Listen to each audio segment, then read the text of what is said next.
El títol de tècnic esportiu de futbol nivell 1 i nivell 2 equival al cicle formatiu de grau mitjà. Aquests dos nivells es fan en un any acadèmic.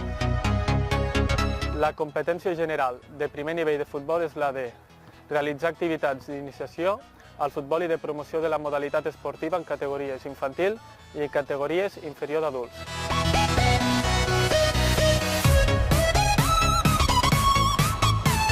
La competència general del segon nivell de futbol és la d'ensenyar i entrenar futbolistes. La durada és de 565 hores, on 200 es duen a terme en centres de treball.